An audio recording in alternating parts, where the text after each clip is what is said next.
Bismillahirrahmanirrahim. Assalamualaikum warahmatullahi wabarakatuh.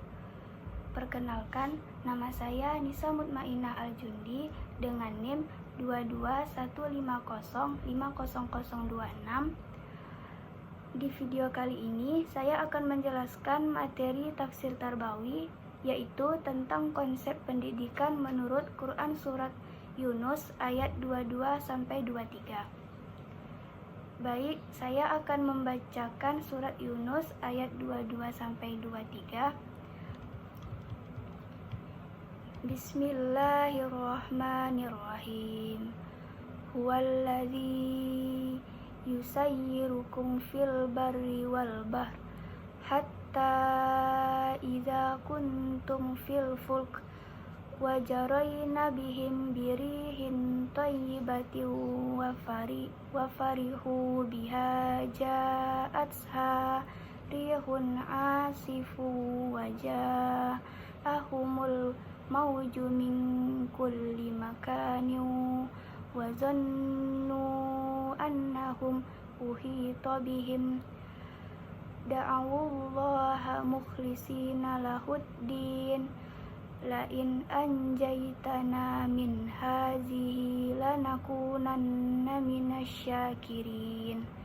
Falamma anjahum idahum yabghuna fil ardi bighairil haqq.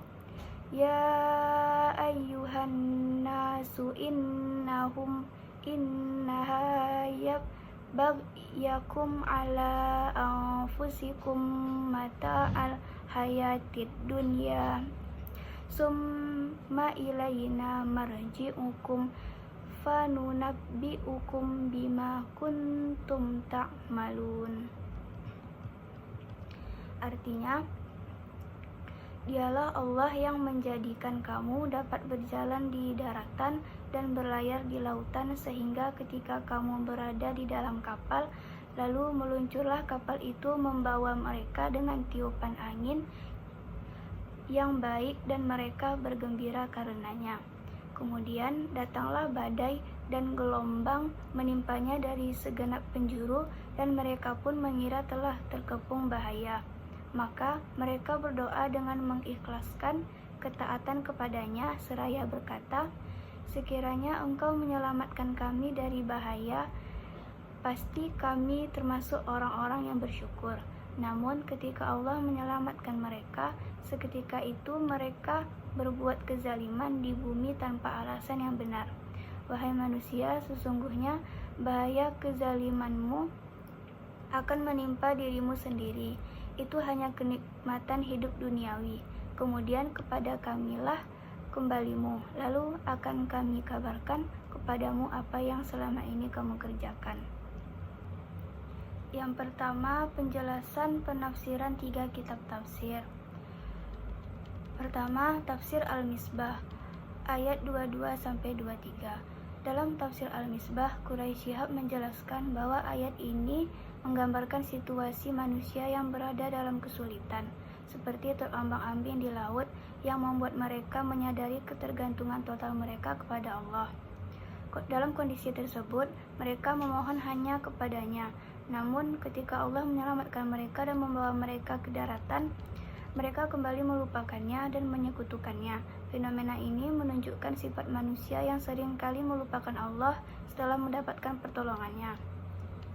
Yang kedua, tafsir Al-Munir ayat 22-23. Syekh Wahbah Az-Zuhaili menjelaskan bahwa ayat ini menggambarkan situasi manusia yang berada dalam kesulitan ekstrim, seperti terombang-ambing di laut, yang membuat mereka menyadari ketergantungan total mereka kepada Allah. Dalam kondisi tersebut, mereka memohon hanya kepadanya dengan sepenuh hati, berdoa kepadanya dengan tulus dan penuh harapan. Setelah Allah menyelamatkan mereka dari kesulitan, dalam hal ini dari bahaya di laut, mereka kembali melupakan Allah dan tidak bersyukur dengan sepenuh hati.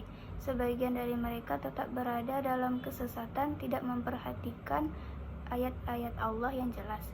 Hal ini menunjukkan bahwa meskipun manusia seringkali menyadari kebutuhan mereka akan Allah dalam kesulitan, Ketika keadaan menjadi lebih baik, mereka mudah kembali ke jalan yang salah.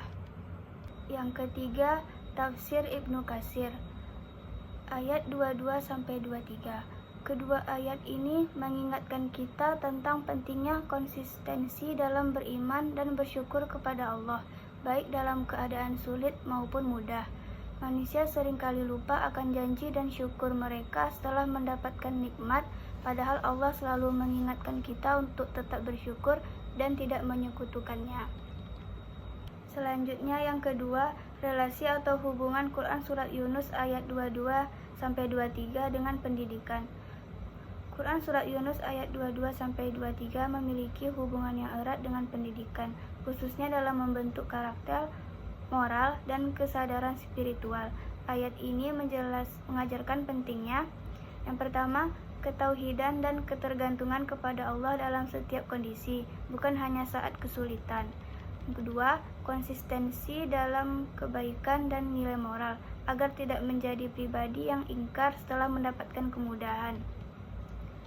Lalu, yang ketiga, syukur dan tanggung jawab sebagai sikap utama dalam memanfaatkan nikmat, termasuk nikmat ilmu dan kesempatan belajar. Yang keempat, pendidikan karakter, agar peserta didik memiliki prinsip hidup yang kuat dan berakhlak mulia. Baiklah, sekian penjelasan materi dari saya. Mohon maaf apabila terdapat kesalahan dalam penyampaian.